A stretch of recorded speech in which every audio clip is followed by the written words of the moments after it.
these people offend me. These are the black bourgeoisie elite that are more interested in diversity, equity, and inclusion, faux politics, than they are the American people. And later in this clip, I think she said something along the lines when they asked her about running for president, I'm interested in helping the American people. No, she's not. I mean, she's a complete puppet. She's a prop. She's an actress. And she doesn't need to know history because the entire mainstream media apparatus is her backstop. Well, I think history really informs a lot, and it gives us lessons here, because this is not the first time that this has happened. In the 1800s, the Supreme Court was taken over by the Confederate South and was starting to rule in ways that limited Abraham Lincoln, for example. In the Dred Scott ruling, they ruled that black Americans are not and can never be full citizens of the United States. And what did Abraham Lincoln do? He signed the Emancipation Proclamation. I thought she was going to say he packed the court. During Franklin Delano Roosevelt. Yo, she just strung a bunch of words together. All right, let me break it down for you, everybody. The Supreme Court was not taken over by the Confederacy because the Confederacy was not a part of the Union.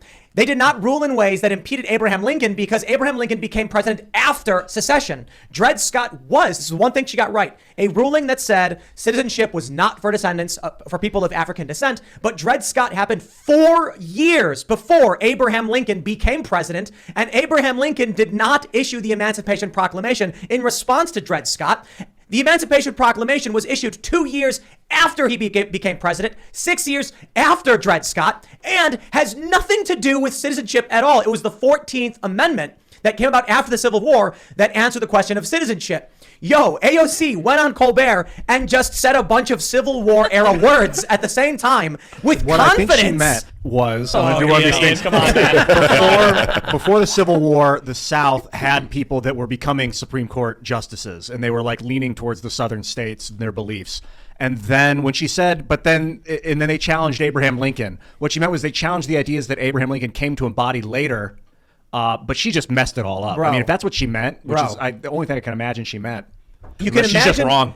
You can imagine anything you want. What she said was a string of 1860s related words. So impressed with the way she delivered it with the utmost confidence. Yes. Yeah, that's pretty Chad. And she started off with history informs. She's letting everyone know. I know, that's what I'm history saying. Informs, and then gives a bunch of like strange history. I was watching this and I was just like, the Confederacy had invaded the Supreme Court and were impeding Lincoln?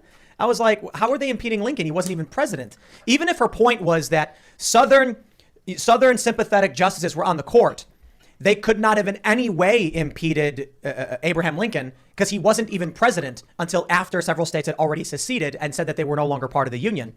And there was a question before he was even president as to whether there would be military intervention to stop secession. Now, granted, fair point. Abraham Lincoln won the election, and then they were like, all right, that's it, we're out. Yeah. And then several months later, several states secede, and then Lincoln becomes president. He's like, I don't recognize any of this. And things started to escalate from there. But it had nothing to do with the Supreme Court. Granted, he did try to go after a justice. It's just, when I heard this and she was like, Dred Scott said that, black people weren't citizens. So Abraham Lincoln, what did he do? He issued the Emancipation Proclamation. I'm like, those two things are unrelated to each other. When Judge Dred Scott decided... You guys got to watch the new Beavis and Butthead. Has anybody here seen the new Beavis and Butthead? Just a clip. Everybody's sharing the white privilege clip, but I got a minor spoiler for you guys. It's not a story spoiler, but it's kind of, but I have to say it. Many of you may have seen it, but there's a point at which Beavis and Butthead for some reason can't see. And so they're just like waving their arms around with their eyes pointing in the wrong directions, both of them. That's AOC. Yeah. It's not a puppet. It's that she was sitting in a room one day and someone was like, dude, Dred Scott was really bad because the U.S. government, these Supreme Court people were like, you're not a citizen. Yo, the Supreme Court's illegitimate. They've been illegitimate. And she's like, yeah. And then someone's like, but bro, that Emancipation Proclamation, right? And she goes, yeah. And then she sits on a couch and she goes, well, Dred Scott and the Emancipation. It's like some stoner dude just said a bunch of random stuff. Look, if she was a puppet, she'd have been given a cue card that would have said something more coherent. You sit here. Right. You take your seat. You explain Dred Scott. You explain Civil War. I don't know. I tend to slightly disagree. I think the new impetus towards societal control, psychological control, is to see if they can get people like AOC who are conscious and know full well what they're doing to vote for them still. And that's my interpretation. And I don't know about her. You're right. I don't know about AOC. But I know that some of these people, such as Pelosi, whether Elizabeth Warren, maybe some of the elders in the Democrat Party or in the establishment, are fully aware of the lies that they're telling. You're right. You know, you know what I was realizing? You ever see those scammer emails from like a Nigerian prince? Right. Yeah. People always make fun of them because the grammar's really bad. That's on purpose. No, for real. So people assume if the scammers are doing a bad job because they're not speaking proper English. The reason they do that is because they don't want to waste time on smart people. AOC is saying dumb things here on purpose to make sure that smart people don't waste their time even talking about what she's doing or engaging her seriously. But all of the dumb people will fall for it. Right. It's a really good So point. these old people will get an email and it'll be like, I'm a Nigerian prince. Send me a check for $2,000. There's typos in it. It makes no sense. A person of moderate intelligence says, this makes no sense. Exit out. But if they sent a really well thought out message, a smart person's going to be like, I'm not sending you any money. It's the stupid people they got to go after. Yep. So they want to filter out the smart people. And slowly but surely make people dumber and dumber so that the pool is bigger.